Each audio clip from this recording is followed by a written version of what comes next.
இப்போது மனதை மெதுவாக அமைத்துக் கொள்ளலாம். எந்த அவசரமும் இல்லை, எந்த இலக்கும் இல்லை. இந்த கதை எங்காவது சேர்க்க வேண்டிய ஒரு பயணம் அல்ல.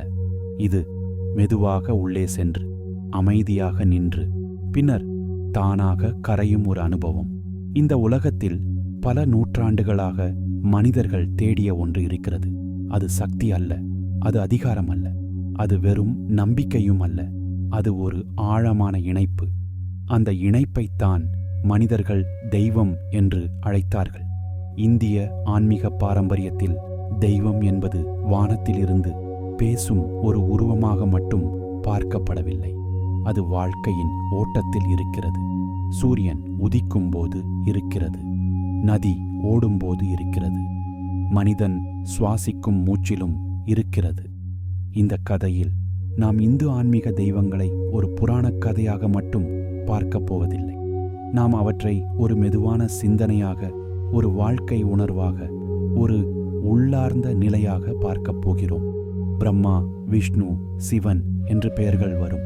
ஆனால் இங்கே அவை அதிகாரத்தின் பெயர்கள் அல்ல. அவை செயல்களின் வடிவங்கள். உருவாக்கம், பாதுகாப்பு, மாற்றம், இந்த மூன்றும் மனித வாழ்க்கையில் தினமும் நடக்கின்றன. ஒரு எண்ணம் பிறக்கிறது, அது ஒரு காலம் நிலைக்கிறது, பின்னர் அது மாறிவிடுகிறது. அந்த மாறுதல் முடிவல்ல, அது மீண்டும் ஒரு புதிய தொடக்கம். இந்த எண்ணமே இந்து ஆன்மீகத்தின் அடிப்படை ஓட்டம். இந்த ஆன்மீக பார்வையில் தெய்வங்கள் மனிதர்களிடமிருந்து தூரத்தில் இல்லை. அவை மனிதர்களின் அனுபவங்களுக்குள் தான் இருக்கின்றன. தாய் போல காக்கும் சக்தி, ஆசான் போல வழிகாட்டும் அறிவு, நண்பன் போல அருகில் நிற்கும் துணை, அமைதியாக உடைத்து மாற்றும் உண்மை. இந்த தெய்வங்கள் பயத்தை உருவாக்குவதற்காக இல்லை, அவை நிம்மதியை உருவாக்குவதற்காக. மனிதன் தன்னை தனியாக உணராதிருக்க இந்த பிரபஞ்சத்தில அவன் ஒரு சிறிய ஆனால் அர்த்தமுள்ள அங்கம் என்பதை உணரச் செய்ய இந்து ஆன்மீகத்தில் தெய்வம் ஒன்று மட்டும் அல்ல, அது பல வடிவங்களில் வெளிப்படுகிறது. ஒவ்வொரு மனிதனுக்கும் அவன் மனநிலைக்கேற்ற ஒரு வடிவம். யாருக்கோ அது சிவன், யாருக்கோ அது விஷ்ணு, யாருக்கோ அது சக்தி, யாருக்கோ அது வெறும் ஒளி. இந்த வேறுபாடுகள் முரண்பாடுகள் அல்ல, அவை ஏற்றுக்கொள்ளுதலின் அடையாளங்கள். ஒரே உண்மையை பல வழிகளில் உணர முடியும் என்ற எண்ணம். இந்த கதையை கேட்கும் நீங்கள் எந்த நம்பிக்கையிலும் கட்டுப்பட வேண்டியதில்லை. இது வழிபாடு செய்யச் சொல்லும் கதை அல்ல, இது புரிந்து கொள்ளச் சொல்லும் கதை அல்ல, இது உணர அனுமதிக்கும் கதை. நீங்கள் கண்களை மூடிக்கொண்டு கேட்கலாம், அல்லது மெதுவாக கேட்டுக்கொண்டே தூங்கலாம். எந்த விதியும் இல்லை. இந்த பயணத்தில் நாம் ஒவ்வொரு தெய்வத்தையும் ஒரு குணமாக பார்ப்போம், ஒரு நிலையாக பார்ப்போம், ஒரு மனித அனுபவமாக பார்ப்போம். இப்போது சுவாசம் இன்னும் மெதுவாக இருக்கட்டும். இந்த குரல் உங்களை எங்கும் அழைத்துச் செல்லவில்லை, அது உங்களுடன் அமர்ந்திருக்கிறது. அடுத்த பகுதியில் நாம் உருவாக்கத்தின் அமைதியான சிந்தனையாக கருதப்படும் பிரம்மா என்ற கருத்தை மெதுவாக, ஆழமாக, தூக்கத்திற்கு ஏற்ற ஓட்டத்தில் பார்க்கப் போகிறோம். நாம் தொடரலாம். உருவாக்கம் என்ற சொல்லை நாம் பெரும்பாலும் பெரிய விஷயங்களோடு இணைத்து பார்க்கிறோம். உலகம் உருவானது, மனிதன் உருவானான், காலம் தொடங்கியது. ஆனால் இந்து ஆன்மீக பார்வையில் உருவாக்கம் என்பது அந்த அளவுக்கு பெரியதாக மட்டும் இல்லை. அது மிகவும் மெதுவானது, மிகவும் நுண்ணியது, தினமும் நடக்கிறது. பிரம்மா என்ற கருத்து இந்த உருவாக்கத்தின் மென்மையான முகம். அவர் ஒரு அரசன் போல கட்டளையிடும் தெய்வம் அல்ல. அவர் ஒரு பொறுமையான சிந்தனை, ஒரு அமைதியான தொடக்கம், ஒரு எண்ணம் மனதில் தோன்றும் அந்த நொடி பிரம்மா அங்கே இருக்கிறார் என்று சொல்லலாம். அந்த எண்ணம் இன்னும் முழுமையாக உருவாகவில்லை, அதற்கு வடிவமில்லை. ஆனால் அது இருப்பதை நீங்கள் உணர முடியும். அந்த உணர்வே உருவாக்கத்தின் முதல் நிலை. பிரம்மாவை புராணங்களில் பார்க்கும்போது அவர் அமர்ந்திருப்பது போல காட்டப்படுவார். அந்த அமர்வு செயலில்லாத நிலை அல்ல, அது அவதானிப்பு, அது கவனம், அது அவசரமில்லாத பார்வை. இந்த அவசரமில்லாத பார்வைதான் உண்மையான உருவாக்கத்தை உருவாக்குகிறது. அவசரத்தில் பிறந்த எண்ணங்கள் நீண்ட காலம் நிலைக்காது. ஆனால் மெதுவாக உருவான எண்ணங்கள் ஆழமாக வேரூன்றும். இந்து ஆன்மீகத்தில் உருவாக்கம் என்பது எதையாவது கட்டாயமாக உருவாக்குவது அல்ல. அது ஏற்கனவே உள்ளதை வெளிப்படுத்துவது. ஒரு விதை மண்ணில் இருக்கிறது. அது தாவரமாக மாறுவதற்கு நாம் அதை கட்டாயப்படுத்துவதில்லை. நாம் வெறுமனே அதற்கு இடம் கொடுக்கிறோம். பிரம்மா என்ற சிந்தனை அந்த இடம் கொடுப்பதை குறிக்கிறது. வாழ்க்கையில எல்லா நேரமும் செயல் தேவைப்படாது. சில நேரம் அமைதியாக இருக்க வேண்டும். அந்த அமைதியில் புதியது பிறக்கும். இந்த சிந்தனை தூக்கத்திற்கு முன் மிகவும் பொருத்தமானது. ஏனெனில் தூக்கம் கூட ஒரு உருவாக்கம்தான். உடல் ஓய்வெடுக்கிறது. மனம் புதிய அமைப்பை உருவாக்குகிறது. நாளின் சோர்வுகள் கரைகின்றன. புதிய சமநிலை உருவாகிறது. பிரம்மாவை வழிபடுவது என்று சொல்வதை விட பிரம்மாவைப் போல இருப்பது என்று சொல்வது சரியாக இருக்கும். அவசரம் இல்லாமல், எதிர்பார்ப்பு இல்லாமல், தீர்ப்பு இல்லாமல். இந்த நிலையில் நீங்கள் எதையும் செய்ய வேண்டியதில்லை. இந்த குரலை கேட்பதும் கூட ஒரு செயல் அல்ல, அது ஒரு அனுமதி. நீங்கள் மனதுக்கு ஓய்வெடுக்க அனுமதி கொடுக்கிறீர்கள். உருவாக்கம் என்றால் எப்போதும் வெளியில் ஏதாவது நடக்க வேண்டும் என்று அர்த்தமில்லை. உள்ளே ஒரு அமைதி உருவாவதும் உருவாக்கமே. ஒரு கனவு பிறப்பதும் உருவாக்கமே. ஒரு பயம் கரையும் போதும் உருவாக்கமே. பிரம்மா என்ற கருத்து இந்த எல்லா மென்மையான மாற்றங்களையும் உள்ளடக்குகிறது. அவர் பெரிதாக பேசுவதில்லை. அவர் சத்தமாக வருவதில்லை. அவர் இருக்கிறார், அவ்வளவுதான். இந்த அமைதியான இருப்பே இந்து ஆன்மீகத்தின் ஒரு அடையாளம். தெய்வம் மனிதனை கட்டுப்படுத்துவதற்காக இல்லை, அவனை புரிந்து கொள்ள உதவுவதற்காக. இப்போது இந்த உருவாக்கத்தின் எண்ணம் உங்கள் மனதில் மெதுவாக அமரட்டும். அதை பிடித்து வைத்துக் கொள்ள வேண்டியதில்லை. அது தானாகவே அங்கே இருக்கும். அடுத்த பகுதியில் இந்த உருவாக்கம் எப்படி பாதுகாப்பாக நிலைநிறுத்தப்படுகிறது என்பதை குறிக்கும் விஷ்ணு என்ற சிந்தனையை இதே மெதுவான ஓட்டத்தில் பார்க்கப் போகிறோம். உருவாக்கம் மெதுவாக பிறந்த பிறகு அதற்கு ஒரு பாதுகாப்பு தேவைப்படுகிறது. அந்த பாதுகாப்பு கட்டுப்பாடு அல்ல, அது கவனிப்பு, அது தொடர்ச்சி, அது சமநிலை. இந்த சிந்தனையே விஷ்ணு என்ற கருத்தின் மையம்.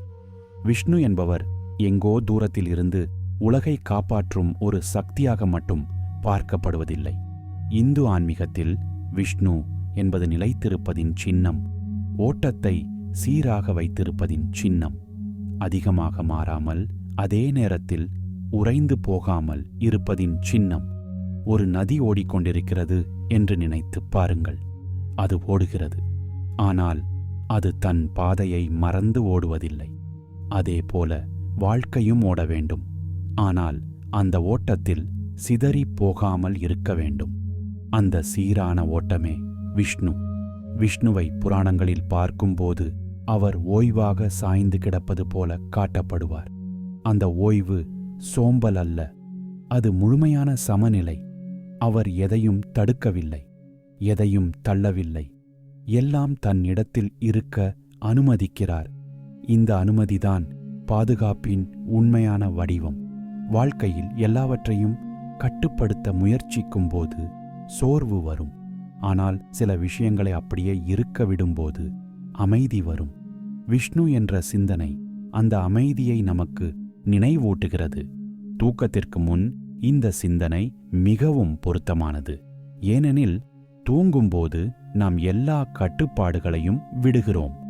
உடல் தன்னை பார்த்து கொள்கிறது, மனம் தன்னை சீரமைத்துக் கொள்கிறது. நாம் எதையும் செய்யவில்லை, நாம் அனுமதிக்கிறோம். விஷ்ணு என்ற கருத்து அந்த அனுமதியின் தெய்வீக வடிவம். புராணங்களில் விஷ்ணு பல வடிவங்களில் தோன்றுகிறார் என்று சொல்லப்படுகின்றது. ஆனால் அந்த வடிவங்கள் சக்தியின் காட்சி அல்ல, அவை கருணையின் காட்சி, சமநிலையை மீட்டெடுக்கும் முயற்சி. வாழ்க்கையில் ஓரளவு அதிகமாகும் போது இன்னொரு அளவு குறைகிறது. அந்த சமநிலையை மீண்டும் கொண்டுவர ஒரு மென்மையான தலையீடு தேவைப்படுகிறது. அந்த தலையீடு வன்மையாக இருக்க வேண்டியதில்லை. அது புரிதலாக இருக்கலாம், அது கருணையாக இருக்கலாம், அது அமைதியாக இருக்கலாம். விஷ்ணு என்ற சிந்தனை இந்த மென்மையான தலையீட்டை குறிக்கிறது. இந்த சிந்தனையை உங்கள் வாழ்க்கையில் பார்க்க முயற்சித்தால் அது பல இடங்களில் தெரியும். ஒரு தாய் குழந்தையை கவனிப்பது, ஒரு நண்பன் சத்தமில்லாமல் அருகில் இருப்பது, ஒரு ஆசான் வழி தவறும்போது மெதுவாகச் சுட்டிக்காட்டுவது, இவை எல்லாமே விஷ்ணுவின் வெளிப்பாடுகள். இந்த சிந்தனை எந்த பயத்தையும் உருவாக்கவில்லை, அது நம்பிக்கையை உருவாக்குகிறது. எதுவும் முற்றிலும் சிதறிவிடாது என்ற நம்பிக்கை, எதுவும் கவனிக்கப்படாமல் போகாது என்ற நம்பிக்கை. இப்போது இந்த பாதுகாப்பின் உணர்வு உங்கள் மனதில் மெதுவாக பரவட்டும். நீங்கள் பாதுகாப்பாக இருக்கிறீர்கள் என்று நினைப்பதற்காக எந்த காரணமும் தேவைப்படவில்லை. இந்த தருணத்தில் நீங்கள் பாதுகாப்பாக இருக்கிறீர்கள், அவ்வளவுதான். இந்த ஓட்டம் இன்னும் தொடரும். உருவாக்கம் பிறந்தது, பாதுகாப்பு நிலைத்திருக்கிறது. அடுத்ததாக மாற்றம் வருகிறது. அடுத்த பகுதியில் மாற்றத்தின் அமைதியான உண்மை என்று கருதப்படும் சிவன் என்ற சிந்தனையை இதே மெதுவான ஓட்டத்தில் ஆழமாக பார்க்கப் போகிறோம். மாற்றம் என்ற சொல்லை நாம் பெரும்பாலும் பயத்தோடுதான் நினைக்கிறோம். ஏதோ ஒன்று முடிவடைகிறது, ஏதோ ஒன்று நம்மிடமிருந்து விலகுகிறது. அந்த விலகல் வலி தரும் என்று மனம் முன்கூட்டியே தீர்மானித்து விடுகிறது. ஆனால் இந்து ஆன்மீகத்தில் மாற்றம் ஒரு இழப்பு அல்ல, அது ஒரு ஆழமான சுத்திகரிப்பு. அது தேவையற்றதை மெதுவாக கரையவிடும் ஒரு செயல்முறை. இந்த மாற்றத்தின் சிந்தனையே சிவன் என்ற கருத்து. சிவன் என்பவர் அழிக்கும் தெய்வம் என்று சொல்லப்படுவார். ஆனால் அந்த அழிவு கோபத்தில் வரும் ஒன்றல்ல, அது அமைதியில் நடக்கும் ஒன்று. அது இரவில் வரும் தூக்கத்தைப் போல, அது களைப்பை நீக்குவதற்காக வரும் ஓய்வு போல. சிவனை நினைத்துப் பாருங்கள். அவர் பெரும்பாலும் அமைதியாக அமர்ந்திருப்பார், கண்கள் மூடிய நிலையில். அந்த மூடிய கண்கள் உலகத்தை மறுப்பதற்காக அல்ல, உள்ளே பார்க்கும் ஒரு பயணம். இந்த உள்ளே பார்க்கும் நிலைதான் மாற்றத்தின் தொடக்கம். வாழ்க்கையில் எத்தனை விஷயங்களை நாம் சுமந்து கொண்டிருக்கிறோம் என்பதை பல நேரம் நாம் உணர்வதில்லை. பழைய நினைவுகள், தேவையில்லாத கவலைகள், முடிந்துவிட்ட உறவுகளின் சுமை, அவையெல்லாம் மெதுவாக நம்மை சோர்வடைய செய்கின்றன. சிவன் என்ற சிந்தனை அந்த சுமைகளை விடச் சொல்லுகிறது. அவற்றை உடைத்து எரியச் சொல்லவில்லை, அவற்றோடு போராடச் சொல்லவில்லை. வெறுமனே அவை கரைய அனுமதிக்கச் சொல்கிறது. இந்த அனுமதிதான் உண்மையான மாற்றம். புராணங்களில் சிவன் நடனம் ஆடுவதாக சொல்லப்படுகின்றது. அந்த நடனம் உற்சாகமான ஒன்று போல தோன்றலாம், ஆனால் அதன் ஆழத்தில் அது ஒரு தாளமுள்ள மாற்றம். ஒவ்வொரு அசைவும் ஒரு பழைய நிலையை முடிக்கிறது, ஒவ்வொரு நிறுத்தமும் ஒரு புதிய இடத்தை உருவாக்குகிறது. இந்த தாளம்தான் வாழ்க்கையின் தாளம். தூக்கமும் இதே மாதிரியான ஒரு நடனம்தான். நாம் விழிப்பை விட்டுவிடுகிறோம், அந்த விடுதல் ஒரு சிறிய மரணம் போல. ஆனால் அதில் பயம் இல்லை, அதில் ஓய்வு இருக்கிறது, அதில் மறுபிறப்பு இருக்கிறது. சிவன் என்ற சிந்தனை இந்த ஓய்வை நமக்கு நினைவூட்டுகிறது. எப்போதும் விழிப்பாக இருக்க வேண்டிய அவசியமில்லை, எப்போதும் பிடித்து கொண்டிருக்க வேண்டிய அவசியமில்லை. சில நேரம் விட்டுவிடுவதுதான் பாதுகாப்பானது. இந்த சிந்தனை தூக்கத்திற்கு முன் மிகவும் இயல்பாக அமைகிறது. நாள் முழுவதும் நாம் பிடித்து கொண்டிருந்த எண்ணங்கள் இப்போது மெதுவாக தளரலாம். அவற்றை சரி செய்ய வேண்டிய அவசியமில்லை, அவற்றை புரிந்து கொள்ள வேண்டிய அவசியமில்லை. அவற்றை விட அனுமதிப்பது போதும். சிவன் பயத்தை உருவாக்கும் தெய்வம் அல்ல, அவர் நிம்மதியை உருவாக்கும் ஒரு உண்மை. மாற்றம் எப்போதும் வலியுடன் வராது என்ற உண்மை, முடிவு எப்போதும் அழிவாக இருக்காது என்ற உண்மை. இப்போது இந்த மாற்றத்தின் அமைதி உங்கள் மனத்தில் மெதுவாக பரவட்டும். நீங்கள் எதையும் விட முயற்சிக்க வேண்டியதில்லை. இந்த குரல் அந்த விடுதலைக்கு ஒரு இடம் மட்டும் உருவாக்குகிறது. உருவாக்கம் பிறந்தது, பாதுகாப்பு நிலைத்தது, மாற்றம் மெதுவாக நடந்தது. இந்த மூன்றும் தனித்தனியாக இல்லை, அவை ஒன்றோடு ஒன்று இணைந்தவை. அவை ஒரே ஓட்டத்தின் 3 நிலைகள். அடுத்த பகுதியில் இந்த ஓட்டத்தை முழுமையாக்கும் சக்தி என்ற கருத்தை, சக்தி என்ற தெய்வீக பெண் சிந்தனையின் வழியாக இதே அமைதியான ஓட்டத்தில் பார்க்கப் போகிறோம். இந்த ஓட்டத்தில் இப்போது நாம் ஒரு வேறு மென்மையான சக்தியை உணரலாம். அது ஆண்மை பெண்பால் என்று பிரிக்க முடியாத ஒன்று. அது செயலின் மூலமாக வெளிப்படும் சக்தி. அது உயிர்ப்பின் நுட்பமான அசைவு. அந்த சிந்தனையே சக்தி. இந்து ஆன்மீகத்தில் சக்தி என்பது ஒரு தனி தெய்வமாக மட்டும் இல்லை. அது எல்லா தெய்வங்களிலும் இயங்கும் உயிர். அது இல்லாமல் உருவாக்கமும் இல்லை, பாதுகாப்பும் இல்லை, மாற்றமும் இல்லை. சக்தி என்பதை கற்பனை செய்தால் அது சத்தமாக வெடிக்கும் சக்தி போல இருக்க வேண்டியதில்லை. அது மெதுவாக ஓடும் ஒரு நதியாக இருக்கலாம். அது விதையிலிருந்து முளைக்கும் ஒரு சிறிய துளிராக இருக்கலாம். அது தாயின் கையில் இருக்கும் மென்மையான தொடுதலாக இருக்கலாம். இந்த சக்தி எப்போதும் வெளியில தெரிய வேண்டியதில்லை. பல நேரம் அது அமைதியாக வேலை செய்கிறது. யாரும் கவனிக்காத இடங்களில், யாரும் பாராட்டாத தருணங்களில். புராணங்களில் சக்தி பல வடிவங்களில் பேசப்படுகிறது. அம்மா என்று, தேவி என்று, பார்வதி என்று, துர்கை என்று, காளி என்று. இந்த பெயர்கள் எல்லாம் வேறு வேறு சக்திகள் அல்ல. அவை ஒரே சக்தியின் பல நிலைகள்.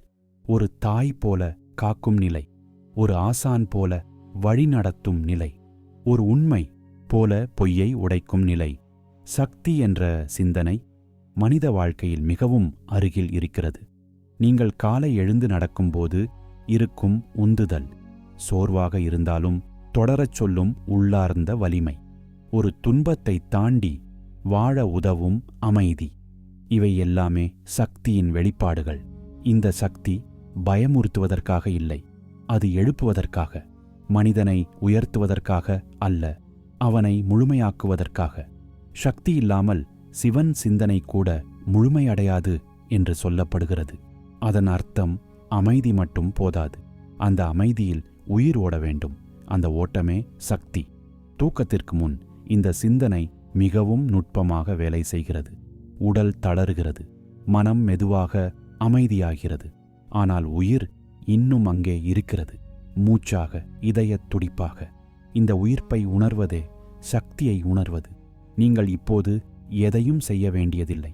இந்த குரல் கூட ஒரு வழிகாட்டி அல்ல, அது ஒரு துணை. அருகில் அமர்ந்திருக்கும் ஒரு அமைதியான துணை. சக்தி என்ற சிந்தனை மனிதனை ஒருபோதும் தனியாக விட்டுவிடாது. அவன் விழித்திருந்தாலும், அவன் தூங்கிக் கொண்டிருந்தாலும், அவன் அறிந்திருந்தாலும், அவன் அறியாமல் இருந்தாலும். இந்த ஓட்டத்தில் நாம் உருவாக்கத்தை உணர்ந்தோம், பாதுகாப்பை உணர்ந்தோம், மாற்றத்தை உணர்ந்தோம். இப்பொழுது அந்த எல்லாவற்றையும் இயக்கும் உயிர் சக்தியை உணர்ந்தோம். இந்த பயணம் இன்னும் தொடரும். அடுத்த பகுதியில் அறிவின் அமைதியான ஒளியாக கருதப்படும் கணேசன் என்ற சிந்தனையை இதே மெதுவான தூக்கத்திற்கு ஏற்ற ஓட்டத்தில் பார்க்கப் போகிறோம். இப்போது இந்த அமைதியான பயணத்தில் அறிவும் கருணையும் ஒன்றாக கலக்கும் ஒரு சிந்தனையை மெதுவாக உணரலாம். அது தடைகளை உடைக்கும் சக்தியாக மட்டுமில்லை, அது தடைகளை புரிந்து கொள்ளச் சொல்லும் ஒரு அமைதி. அந்த சிந்தனையே கணேசன். கணேசன் என்ற பெயர் கேட்டவுடனே பலருக்கு முதலில் நினைவுக்கு வருவது ஒரு உருவம். ஆனால் இந்து ஆன்மீகத்தில கணேசன் ஒரு உருவத்தை விட ஒரு மனநிலை, ஒரு ஆரம்ப நிலை, ஒரு செயல் தொடங்கும் முன்வரும் அமைதி. ஒரு வேலை தொடங்குவதற்கு முன் நாம் சிறிது நேரம் நிற்கிறோம், மனதை சீரமைக்கிறோம், அவசரத்தை ஓரமாக வைக்கிறோம். அந்த நின்று கொள்ளும் தருணமே கணேசன். கணேசன் தடைகளை அகற்றுபவர் என்று சொல்லப்படுகிறார். ஆனால் அவர் தடைகளை வன்மையாக அகற்றுவதில்லை. அவர் தடைகளை தெளிவாக காட்டுகிறார். எதை தாண்ட வேண்டும், எதை சுற்றிச் செல்ல வேண்டும், எதை இப்போது விட்டுவிட வேண்டும். இந்த தெளிவே உண்மையான அறிவு.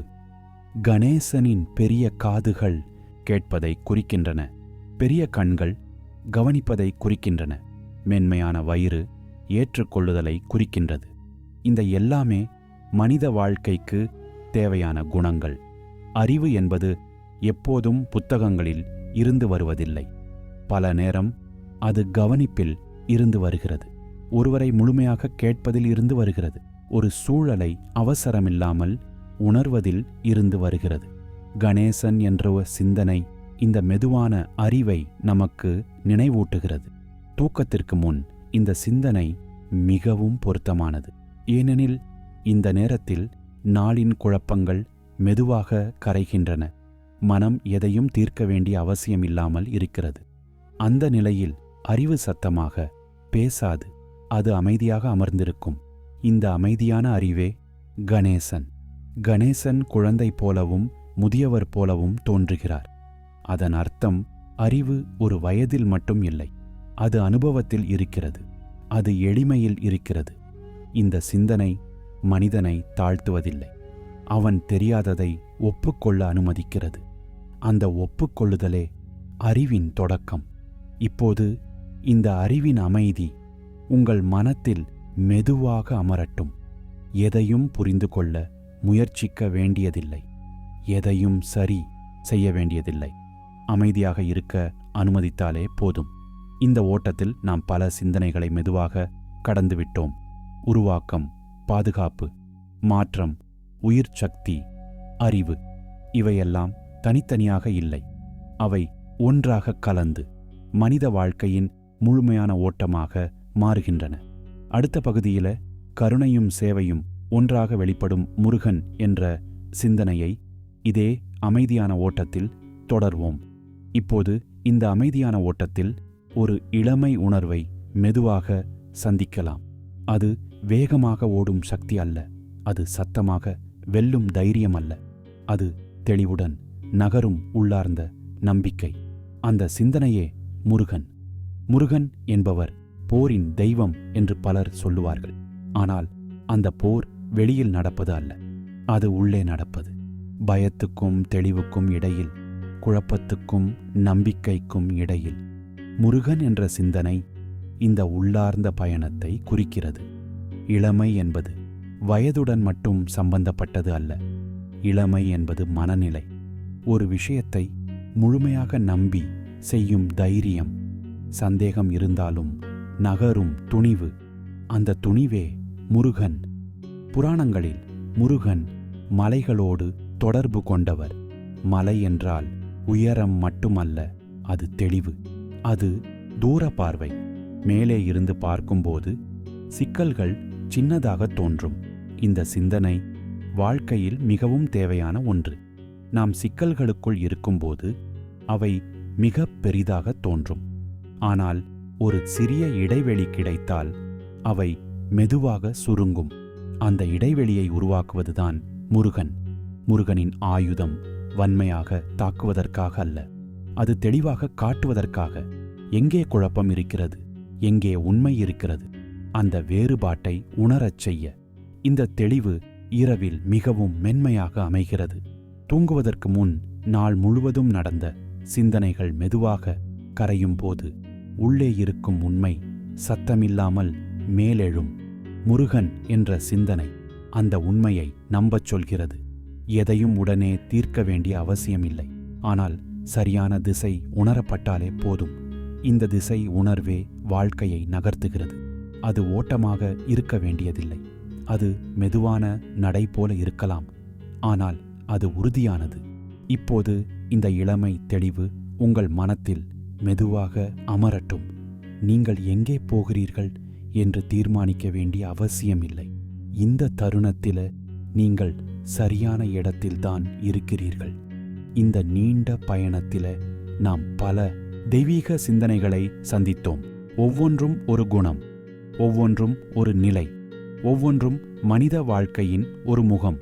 அடுத்த பகுதியில் கருணையும் அருளும் ஒன்றாக வெளிப்படும் ராமன் என்ற சிந்தனையை இதற்கும் மேலான மென்மையோடு தொடர்வோம். இந்த அமைதியான பயணத்தில் இப்போது ஒரு மென்மையான ஒழுக்கத்தை உணரலாம். அது கட்டாயமாக விதிகளை பின்பற்றச் சொல்லும் ஒழுக்கமல்ல, அது உள்ளிருந்து எழும் நேர்மை, அது பிறருக்கு இடம் கொடுக்கும் கருணை. அந்த சிந்தனையே ராமன். ராமன் என்பவர் வெறும் ஒரு அரசன் அல்ல, அவர் ஒரு வாழ்க்கை நடைமுறை. எப்படி நடக்க வேண்டும் என்று சொல்வதற்காக அல்ல, எப்படி இருக்கலாம் என்று நினைவூட்டுவதற்காக. ராமன் என்ற சிந்தனை மிகவும் அமைதியானது.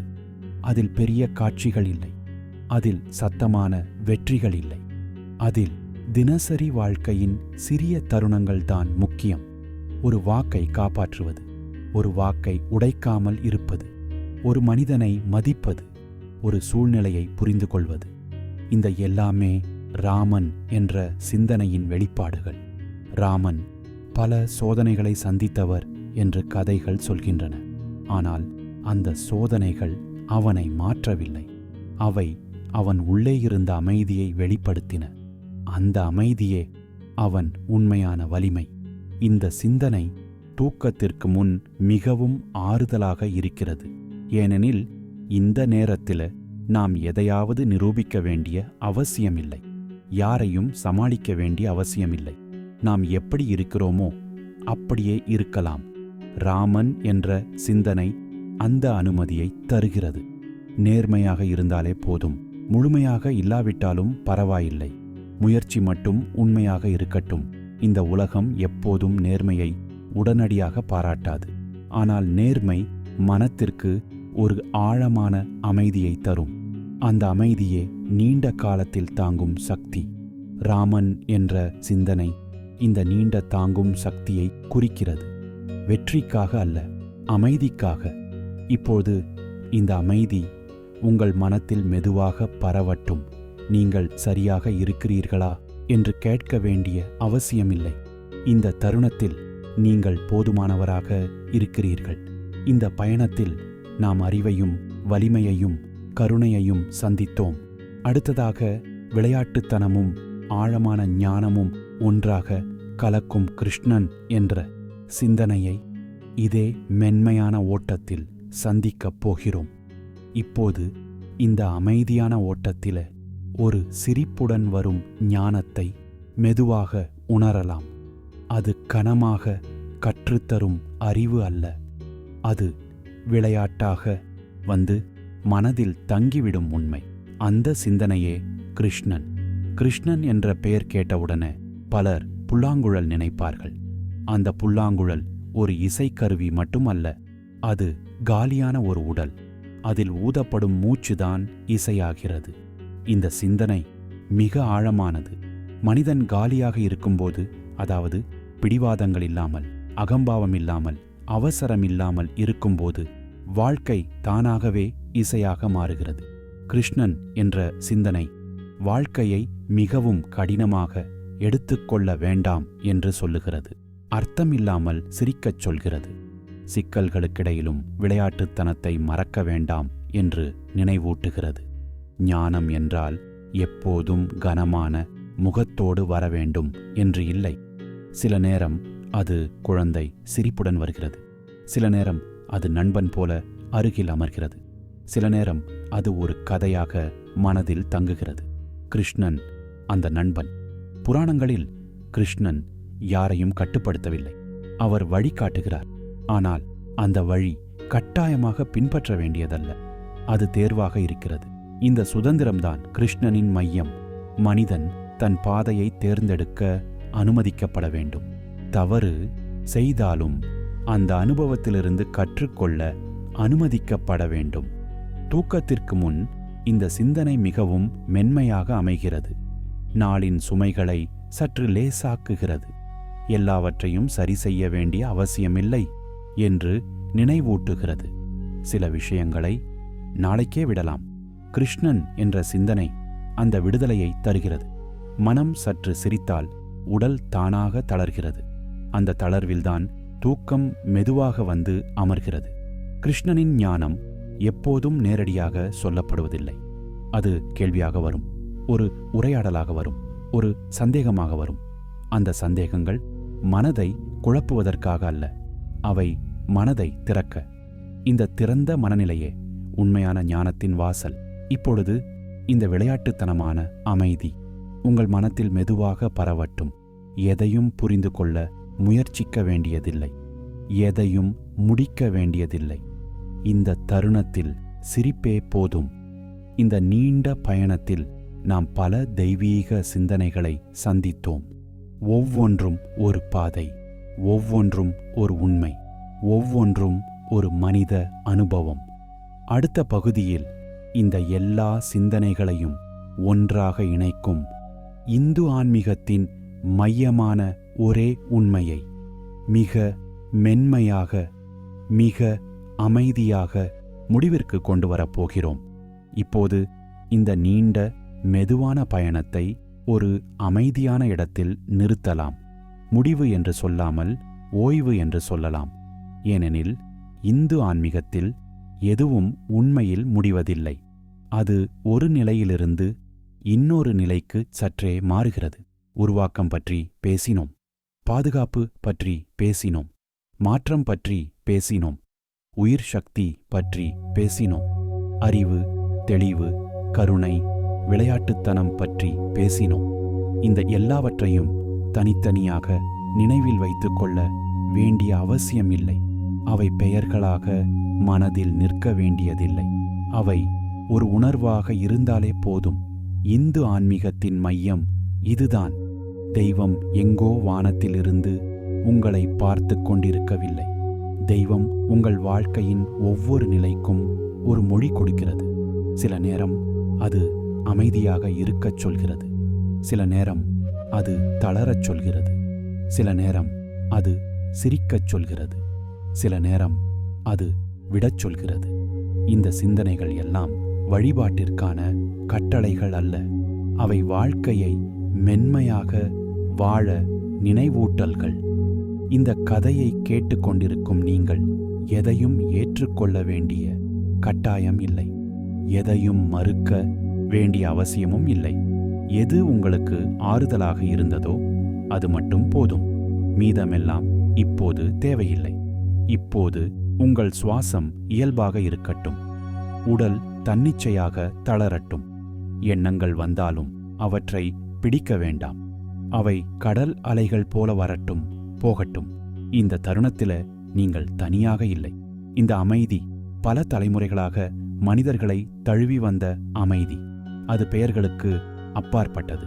அது வடிவங்களுக்கு அப்பாற்பட்டது. நீங்கள் தூங்கத் தொடங்கினால் அதுவே சரி. விழிப்பாக இருந்தாலும் அந்த விழிப்புல எந்த அவசரமும் இல்லை.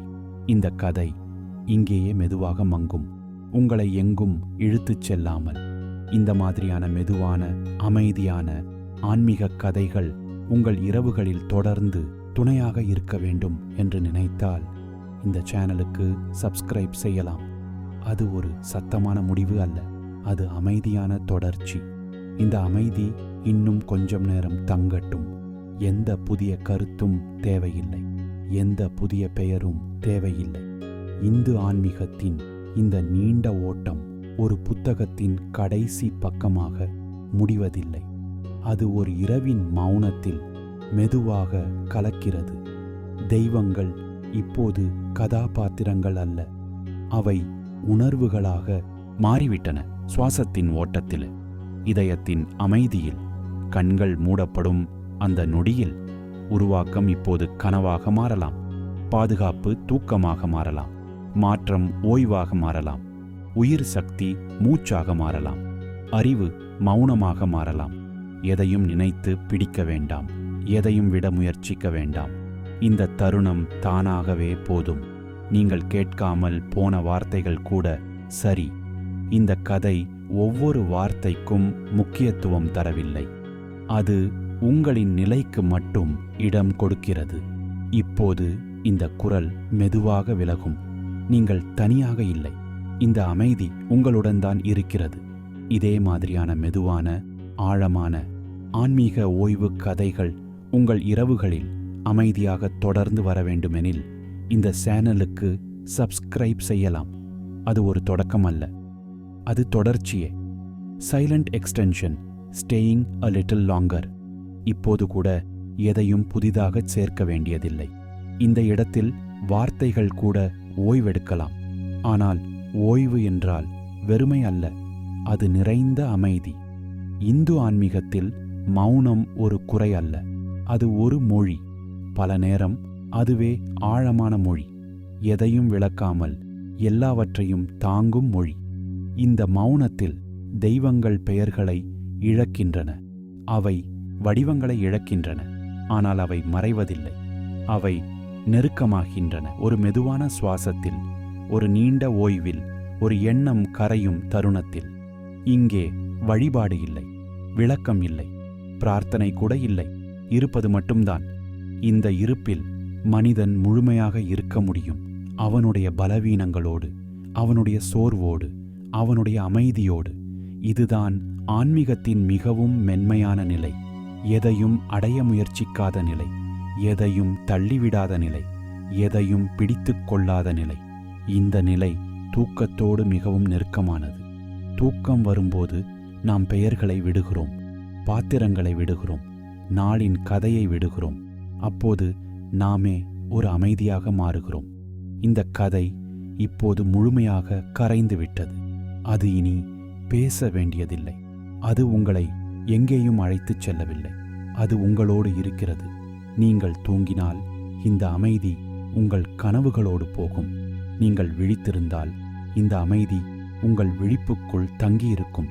இதே மாதிரியான மெதுவான, ஆழமான, மௌனத்துக்கு அருகிலான ஆன்மீக கதைகள் உங்கள் இரவுகளில் தொடர்ந்து இருக்க வேண்டும் என்றால் இந்த சேனலுக்கு சப்ஸ்கிரைப் செய்யலாம். அது ஒரு முடிவு அல்ல, அது அமைதியாக நீளும் ஓட்டம். ஜென்டல் க்ளோஷர், ரெஸ்டிங் இன் ஸ்டில்னஸ். இப்போது இந்த ஓட்டம் தானாகவே மங்கட்டும். எதையும் பிடிக்க வேண்டியதில்லை, எதையும் சேர்க்க வேண்டியதில்லை. இங்கே ஆன்மீகம் ஒரு கருத்தாக இல்லை, அது ஒரு அனுபவம். அது சுவாசம் போல எளிமையானது, அது இரவு போல அமைதியானது. தெய்வங்கள் இப்போது கதைகளாக இல்லை, அவை குணங்களாக இருக்கின்றன.